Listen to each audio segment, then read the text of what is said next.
Swimming is a very data-rich sport. We have written a little ebook on that, which you can find on the QR code. But there are many different parameters you can measure during a workout to understand better how you can improve your swimming.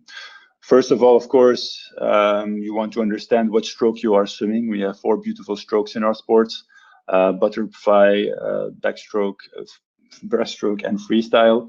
And also kicking, sculling are part as a stroke, actually.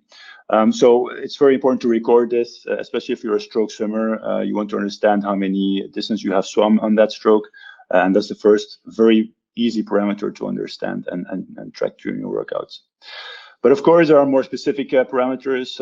Stroke count, of course. How many laps am I taking throughout a lap?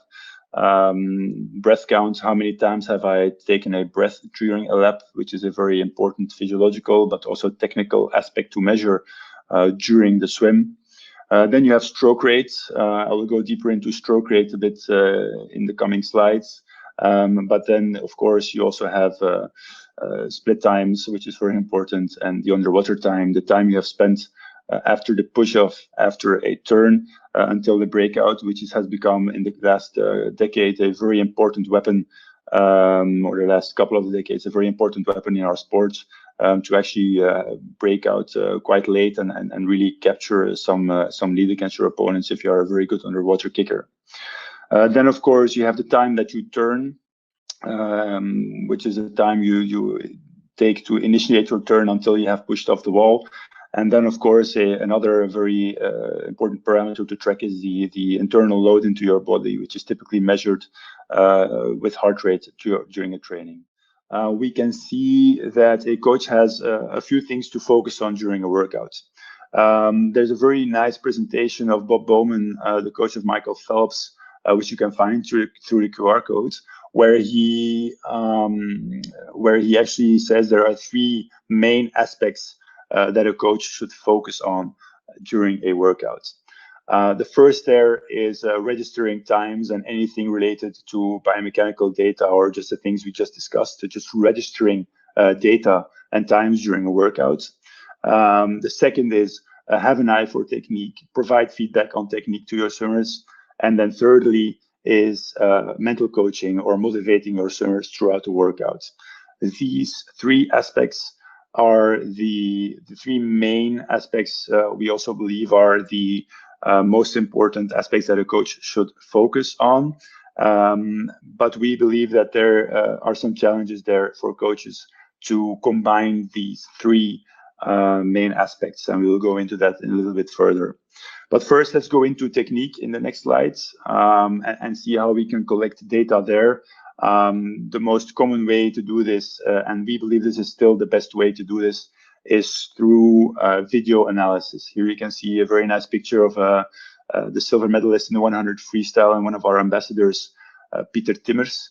And what you can see underwater through images in swimming is just amazing, and actually not just beautiful as well.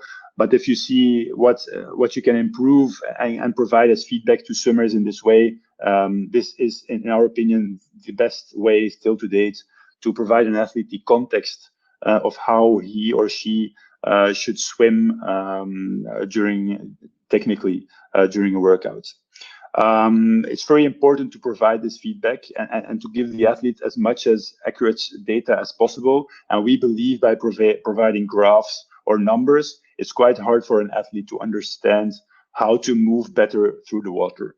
So we think that technique should still be provided verbally or visually, or by the coach explaining how to move, or by showing a video to explain to the athlete how he or she is moving today and how he or she should be moving to become a better swimmer. And you have a lot of tools to do this.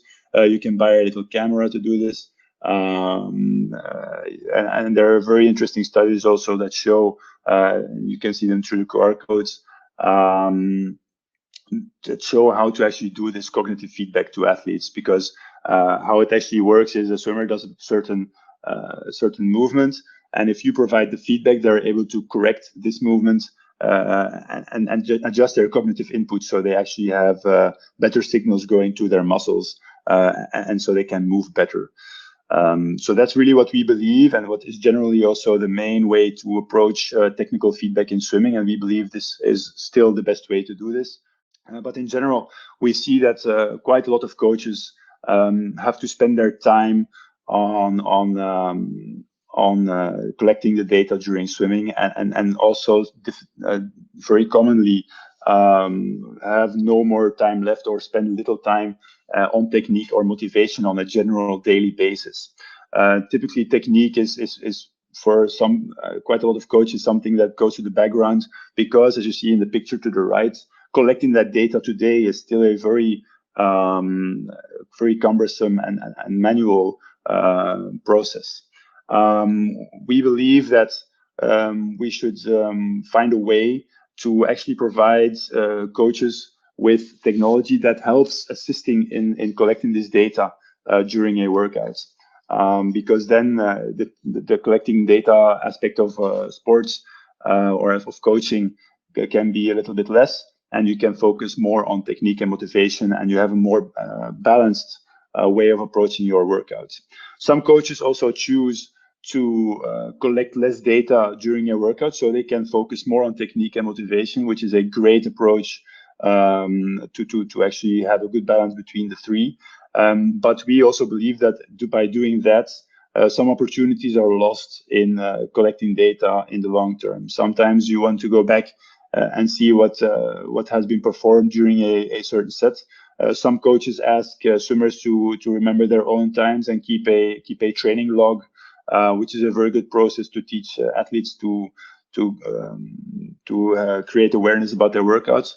But to a certain extent, it's also very cumbersome and really something we think can be automated by technology. In the next slide, you can see an example of how it is done today. A very manual process by using stopwatches and writing down all the split times. This is actually a template provided by USA Swimming to do race analysis and really look at how somebody has performed a race, and look at turn times, stroke rates, and collect all that data with a stopwatch and write it down. Is, to our opinion, something really cumbersome, and typically this is in more elite or performance level coaching. This is something that is done by an assistant coach, so the coach can focus on motivating or on technique. We believe by automating this process, we can really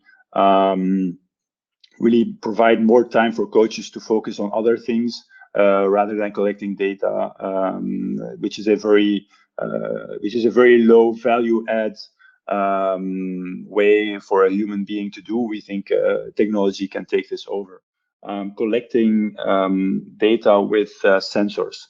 And here you can see the data coming out of our sensors in a 200-meter individual medley. So that means in a 25-meter pool, that you have two laps of each stroke. And you can see here that the dotted line that is vertically inserted into the graph is actually a turn. So you can see 2 laps of butterfly, then 2 laps of backstroke, 2 laps of breaststroke, and 2 laps of freestyle. And you can see also, if you look, for example, at the 2 laps of freestyle, that there is a different breathing pattern available or performed between the 2 laps. In the first lap, you can see in the data also that there's a difference. In the first lap, the person is doing 2 breaths or breathing every 2 strokes, sorry. So breathing on one side, basically.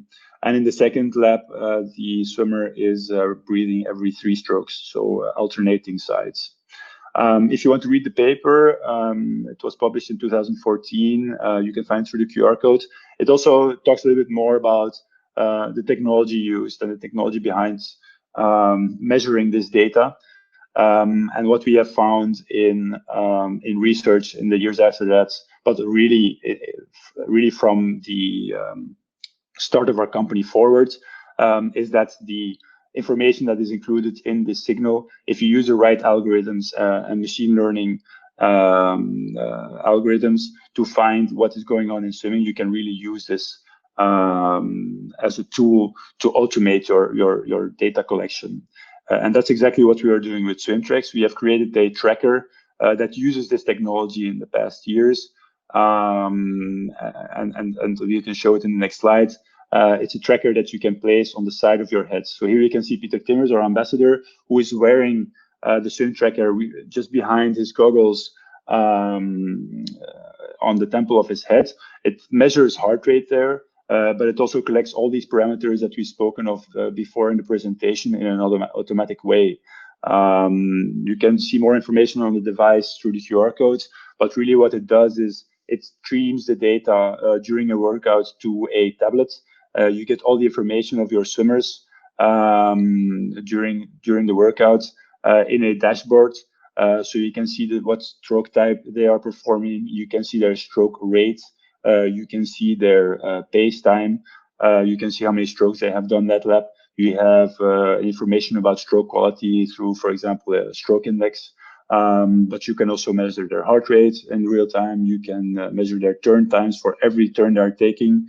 You can have an indication of the push-off acceleration, the underwater time, and of breath count.